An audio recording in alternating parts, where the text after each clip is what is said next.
accent. I'm a brand new mechanical engineer working for Infinite Restraint Systems.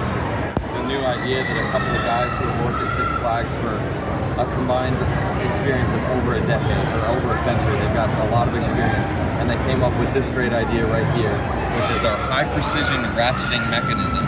And it's going back to basic roots, going back to that ratcheting style of restraint as opposed to hydraulic, but with a few caveats.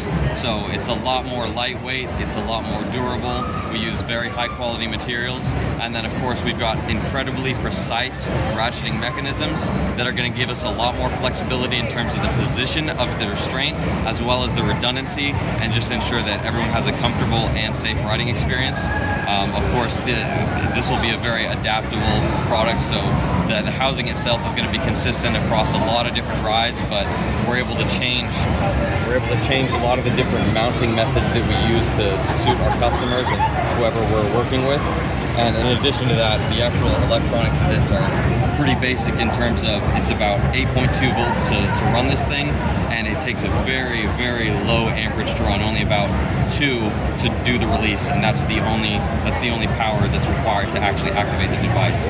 Other than that, it runs completely off of power, or excuse me, when it's depowered, it's going to stay in that lock position. We've got 2 tensioning springs that bring it from the release position into the lock position, as well as 4 on the top that allow you to just get that extra redundancy.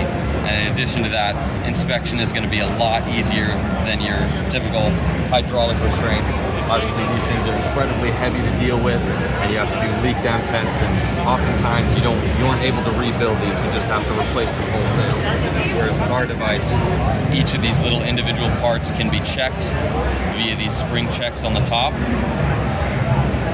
And then if any of these are faulty, you can take off the cover, replace individual pins or the ratchet bar as a whole, and keep this thing lasting a lot longer than you would get out of the useful life of a hydraulic restraint. So I think for a lot of those that are maybe just a fan of the industry, like a lot of those that might be watching this video, the industry has kind of moved away from ratcheting restraints. Hydraulic restraints like those here have kind of been the focus of the last few years. I think a large part of that is the restraint setting. So on your typical ratcheting restraint, you might have 8 different settings that it can be set to. What I guess sets this apart from a typical ratcheting restraint, and what makes it more compatible or competitive with a hydraulic restraint? Yeah, so that's a very good question, and this is something that we've talked a lot about, and it's one of our primary selling points, is that the size of these ratcheting teeth and the size of the ratchet bar itself allows us to get a lot more flexibility, because as you can see, these will engage one at a time, and they won't all be down at once. So not only is that increasing the redundancy, but we get a lot more precision. It's only a couple of millimeters between each of these clicks, which allows us to get way more settings than just maybe 8 with your typical ratcheting restraint. So with that in mind, that would allow a lot more flexibility in terms of rider experience, so that if you're on the ride and it's a little too loose, instead of get that one big click that just gets it way too tight, then we can have it click down to just the right rider size. And of course, with rides that have a much higher stroke length, we can increase the number of teeth and make that an even larger amount. So this is configurable, like to the specific ride. You could have more or less travel, more or less locking positions. Absolutely, yeah. The travel is really important, especially for over-the-shoulder restraints that need a lot more stroke length. That's definitely an option to increase the length of our ride.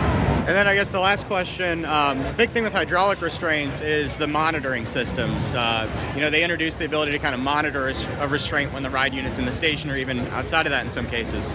Does this have any of that kind of availability? Yeah, so right now this is one of our newest models, and we've got a cutout right here for a pressure sensor or a pressure switch to be checked in, so that if the restraint is locked and it's being pulled down, then these teeth will be pushed in that direction, activating the pressure switch.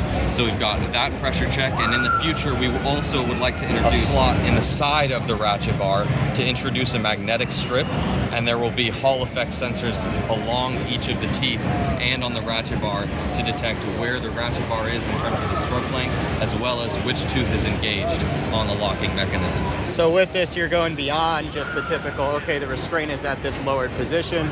You're going all the way to, this is how much pressure is on the restraint. This is exactly where the restraint is. Exactly. That's one of our huge selling points, is that we want to provide as much data as possible with this device, more so than the average person would probably want or need, but there's going to be that option. Perfect. Well, thank you very much, Colin. I appreciate your time. Yeah, of course. Thank you for coming by.